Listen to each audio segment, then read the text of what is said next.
Hi, I'm Tessa. I've always been the kind to keep my head down and work hard. It's paid off. I landed a job at a major trading company right out of college and clawed my way up from there. Life was straightforward: work, sleep, and the occasional night out with friends to blow off steam. That routine changed the night I met Lucas. It was at one of those rare outings with friends, a loud party downtown where the music pounds in your chest and you have to shout to be heard. Lucas was different, more reserved, hanging back from the crowd, nursing a beer. He had that look, you know? Like he had a story to tell, but preferred to keep it to himself. We got to talking, or rather, shouting over the noise. Turns out, we both shared a distaste for these kinds of loud parties, which was kind of funny, considering where we were. Lucas was easy to talk to. He had this straightforward way about him that I appreciated right off the bat. Not really my scene, to be honest. He yelled over the music, a small smile playing on his lips. Then why are you here? I asked, genuinely curious. Trying to keep my cousin happy. She dragged me out tonight, he admitted, rolling his eyes slightly. Sounds like a good brother, I replied, nodding in approval. We ditched the party early, opting for a quieter bar down the street where we could actually hear each other. That night we talked about everything, from our jobs to our taste in movies. Lucas mentioned his previous marriage almost in passing. It didn't work out. She wasn't faithful, he said simply, his voice flat. But that's the past. His honesty caught me off guard, but it also made me respect him more. We started seeing each other regularly after that night. Things moved fast, and it wasn't long before we were talking about a future together. After Lucas and I decided to make things official, he was eager to introduce me to his mother, Susan. We planned a Sunday brunch at her place, and I remember feeling a mix of excitement and nerves. I wanted to make a good impression.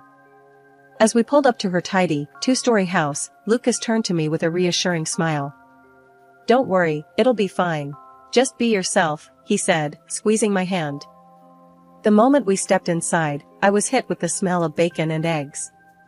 The house was spotless, every item in its rightful place, which told me she probably spent the better part of the morning cleaning and preparing for this. "Lucas, my boy." Susan's voice rang out from the kitchen, followed by her appearance in the doorway. She wiped her hands on her apron as she approached us. Her gaze landed on me, and it felt like she was trying to x-ray my soul. "And you must be Tessa. Heard a lot about you." "Nice to finally meet you, Mrs. Thompson," I said, extending my hand. She shook it, her grip surprisingly firm. "Call me Susan." Mrs. Thompson was my mother-in-law, and I couldn't stand her. Her blunt statement threw me off, but I laughed it off. "All right, Susan it is." We sat down at the dining table, which was meticulously set with fine china and crystal glasses, an indication of how important this meeting was to her. Susan served us, then took the seat across from me, her eyes never straying far. "So, Tessa," she started, cutting straight to the chase. "Lucas tells me you're quite the career woman." "Trading, is it? Sounds like a man's world." I wasn't sure if it was a compliment or a jab. "Yes, it's trading, and it's for anyone who's good at it," I replied, keeping my tone light. Lucas chimed in, perhaps sensing the tension. "Tessa's one of the top traders at her firm. She's really good at what she does." "That so?" Susan's voice carried a note of skepticism. "I hope you know, Lucas needs someone who's present, not stuck at the office all hours." I felt my cheeks warm up, but I kept my cool. "I manage my time well. Lucas and I have plenty of quality time together." Susan hummed, poking at her food. "We'll see." I remember Lucas's ex was always busy too, until she was busy with someone else. Lucas's fork clattered against his plate. "Mom, that's enough." "Oh, relax. I'm just making conversation," Susan said, waving a dismissive hand. She then turned her attention back to me. "Tell me, Tessa, do you cook? Or should my son expect takeout every night?" "I love to cook," I said, forcing a smile. "Lucas can vouch for my lasagna." Lucas nodded vigorously. "It's true. She makes a mean lasagna." "Well, isn't that something?" Susan's tone softened a fraction. Maybe you'll have to make it for me one of these days. The rest of the meal passed with small talk about the weather and Susan's garden, which she seemed more passionate about. Every now and then, she'd throw in a pointed question or comment, testing my responses. It was like a verbal sparring match, and I was determined not to let my guard down. As we were leaving, Susan pulled me aside. Her voice was low, almost a whisper, but her words cut through the air. Listen, Tessa. My son's happiness is everything to me. I'll do whatever it takes to protect him. Remember that. I met her gaze, my voice steady. I have no intention of hurting Lucas. You have nothing to worry about. Susan studied me for a long moment, then nodded slowly. We'll see, won't we? After the brunch with Susan, I thought maybe things would settle down, but I was way off. Lucas's work required him to travel a lot, which meant I was home alone often. Susan saw this as her chance to really crank up her watch over me. It started with unexpected visits.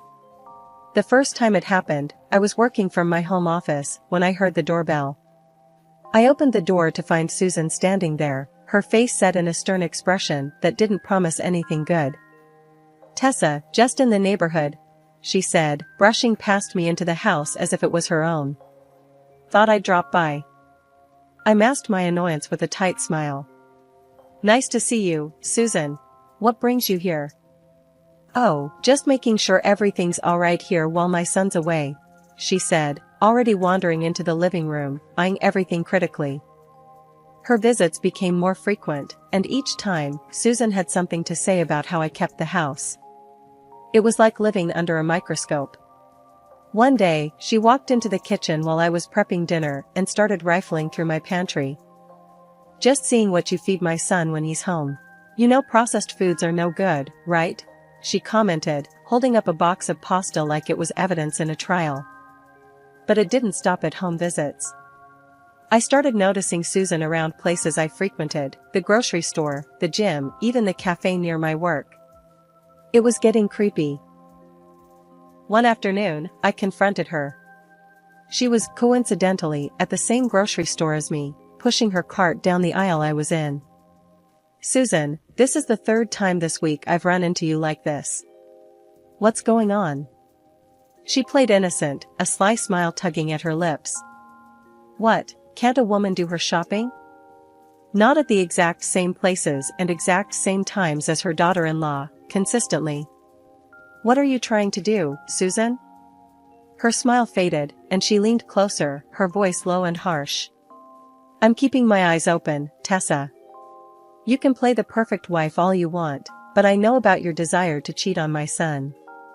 Every encounter left me more frustrated and angry. It wasn't just the invasion of my privacy, it was the constant tension, the expectation of having to defend myself against imaginary accusations.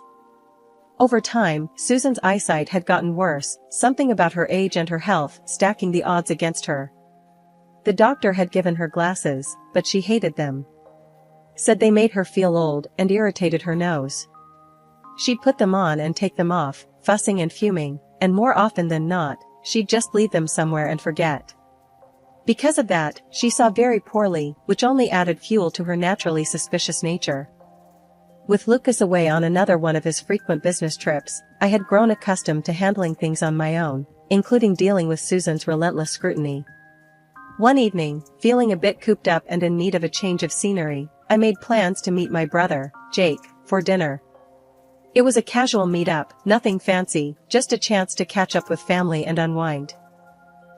I chose a little outdoor restaurant with a nice terrace that wasn't too far from where I worked. Jake arrived first, and I spotted him at a table, waving me over with a big grin. Hey, sis, he called out as I approached. His face was all bright and cheerful, the typical big brother ready to tease or share a joke. Hey, Jake. It's been too long, I said, giving him a quick hug before sitting down across from him. We ordered some food and drinks, and the conversation flowed easily, as it always did with Jake. We talked about work, family, and some of the latest movies we'd both seen. It was nice, relaxing, and exactly what I needed. As the evening wore on, we wrapped things up. Outside the restaurant, we stood up to say goodbye. I gave Jake a friendly hug, just a normal sister-brother moment. When I got home later that night, the house was dark and quiet. But as I turned on the light in the living room, I nearly jumped out of my skin. There was Susan, sitting on my couch, a smug look plastered across her face, and holding what looked like a digital camera. "What the hell, Susan? What are you doing in my house at this hour?" My voice was a mix of anger and shock. She rose from the couch, holding up the camera. "Gotcha," she said, her voice dripping with a venomous triumph. "Got what, exactly?" I snapped, my patience thinning rapidly. "This." She thrust the camera in my face, showing a photo of Jake and me hugging. "Caught you red-handed with your lover." I rolled my eyes, tossing my keys on the table. "I was with my brother, Jake. We had dinner. That's it." Susan snorted, a harsh, mocking sound that made my hands clench into fists at my sides. "Sure, your brother. I know what I saw." "Oh, really? And what did you see with those failing eyes of yours?" I snapped back, my patience at its breaking point. Her face flushed with anger, and she fumbled with the camera, finally shoving it in my direction. "See for yourself." I took the camera, half expecting some blurry photo taken from a distance, but there it was, a clear shot of Jake and me, mid-hug, smiling. Just a brother and sister enjoying a nice evening out. I couldn't help but laugh, which only seemed to infuriate her more. "What's so funny?" she demanded, her voice rising. "Here, look." I handed the camera back to her. "Put on your glasses, Susan. It's just me and Jake." For a moment, she hesitated, then, muttering under her breath, she dug in her purse and pulled out her glasses. Slipping them on, she looked at the photo again. I watched her face change as she finally saw what was really there. "Now, I think it's time you left," I said firmly, my own resolve hardening. Susan looked like she wanted to argue more, but then she just nodded stiffly and headed for the door. "This isn't over," she muttered as she left. The few weeks Lucas was home felt like a dream. We were inseparable, catching up on lost time, and for a brief period, I could almost forget about the constant cloud of tension that was his mother, Susan. But like all good things, it came to an end too quickly. Soon enough, Lucas was packing his bags again for another extended business trip. I braced myself for the usual loneliness that accompanied his departures, but this time a new complication arose. Susan decided to move in. She showed up at our doorstep one afternoon, suitcase in tow, announcing her stay as if it were the most natural decision in the world. "It's for the good of the family, Tessa. I'm here to make sure you don't get into any trouble," she declared, pushing past me into the living room. I called Lucas immediately, my voice shaking with frustration. "She can't just move in here, Lucas. You need to talk to her." Lucas sighed on the other end of the line. "Tessa, please, just try to get along. I don't want to fight with her about this. It's only for a few weeks." Reluctantly, I agreed, but hanging up the phone, I felt a sinking feeling in my stomach. This wasn't going to be easy. Susan wasted no time taking over the household. That first weekend, she followed me around, critiquing every little thing I did. "You're folding those towels all wrong," she'd say, or, "You missed a spot there, do it again." She even took over the kitchen, her worst idea yet. Due to her deteriorating eyesight, she constantly oversalted or overpeppered everything, but whenever the food turned out barely edible, she blamed me. "You must have distracted me," she'd snap, or, "You're trying to sabotage my cooking." During the weekdays, her behavior grew even more suffocating. She sat in the living room, a notebook in her lap, jotting down the times I left for work and came home. Anytime I was delayed, even by traffic, she'd greet me with a sneer. "Late again, Busy day or busy boyfriend?" "It was traffic, Susan. Like it is for millions of people every day," I'd retort, my patience fraying at the edges. Her insinuations were relentless, and each day ended with me locking myself in the bedroom, fuming but helpless. Lucas's request echoed in my mind, keeping me from unleashing the torrent of anger I felt. A month into Susan's invasive stay at our house, I finally got the news I'd been waiting for, a promotion at work. This wasn't just any promotion. It came with the opportunity for training at our company's main branch in another city. I'd been eyeing this chance for years, a real step up in my career. When I told Lucas over the phone, his excitement for me was palpable, even through the distance. "That's incredible, babe. I'm so proud of you," he enthused. "Don't worry about the time apart. It'll fly by, and we'll be back together before you know it." Despite the distance and the issues with his mother, his support was unwavering. It bolstered my spirits, filled me with warmth and determination. But then there was Susan. I broke the news to her one evening, trying to keep the conversation light and straightforward. "Susan, I've been promoted. I'll need to go to another city for a while to train," I explained, hoping to sound as nonchalant as possible. Her reaction was as expected, sour and accusatory. "So, you're running off to another city now? What's really there, Tessa? A lover?" she spat, her words dripping with venom. I sighed, frustration bubbling inside. "It's for training, Susan. There's no lover." "Why is that so hard for you to believe?" She snorted, her expression twisted in disbelief. "Sure, training. Just convenient timing, isn't it? As soon as Lucas is gone, you find a reason to leave too." I shook my head, unable to hide my irritation. "Believe what you want, Susan. I'm going, and that's final." With Lucas's blessing ringing in my ears, I packed my bags that night, eager to escape the oppressive atmosphere of my own home. Susan's persistent mistrust and conspiracy theories had drained me, and the idea of a few weeks away felt like a breath of fresh air. Once I settled into my temporary apartment in the new city, the sense of freedom was palpable. No Susan lurking around every corner, no insinuations or bitter comments at every turn. I was doing well in training, making new connections, and actually enjoying my evenings in peace. I found myself thinking, more than once, how pleasant life was without Susan watching my every move. But then, one ordinary afternoon as I returned from a session, my phone pinged with a new voice message from Susan. The content of that message turned my newfound peace upside down. "Tessa, I hope you're enjoying your time with your lovers, because you won't have a home to come back to. I've taken care of everything. The house is sold. Stay where you are, for all I care." Her voice, cold and triumphant, sent chills down my spine. I replayed the message, my mind racing. It couldn't be true.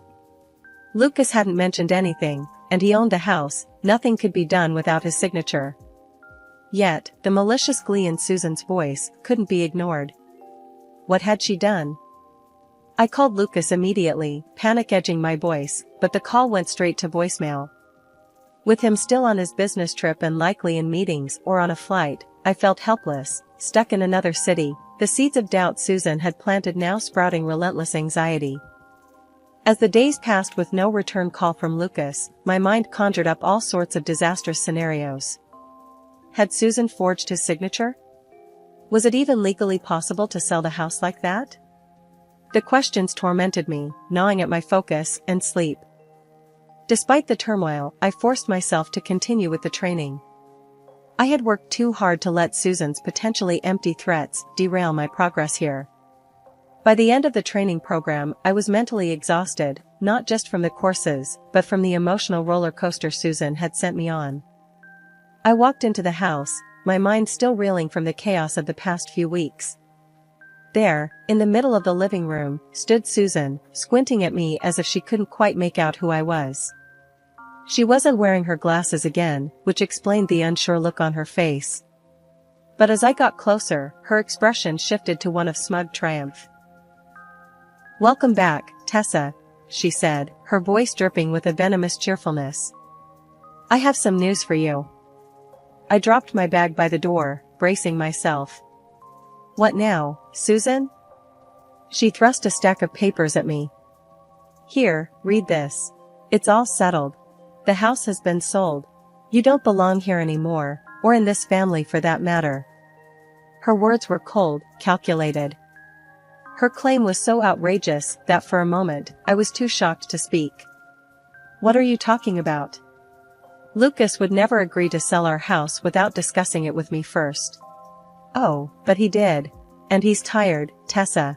Tired of your endless affairs, she added, a harsh edge to her voice.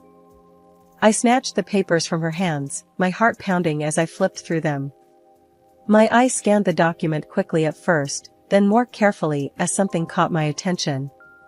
A laugh escaped my lips, not from amusement but from sheer disbelief. Susan looked at me, puzzled and clearly irritated. What's so funny? Here, I said, pushing the papers back into her hands.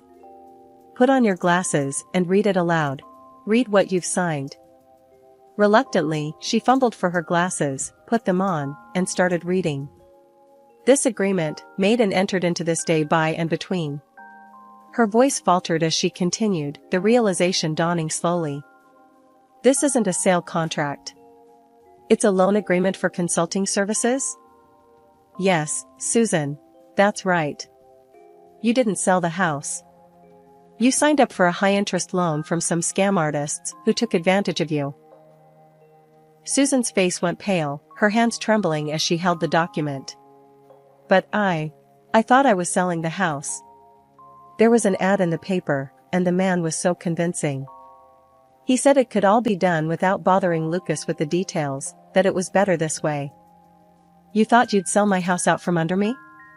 Without even a real check on what you were signing? I was incredulous, anger and disbelief warring within me. Tears started streaming down her face, her earlier composure crumbling. I just wanted to protect my son from you and your infidelities. I didn't mean for this to happen. I forgot my glasses, and everything seemed so legitimate.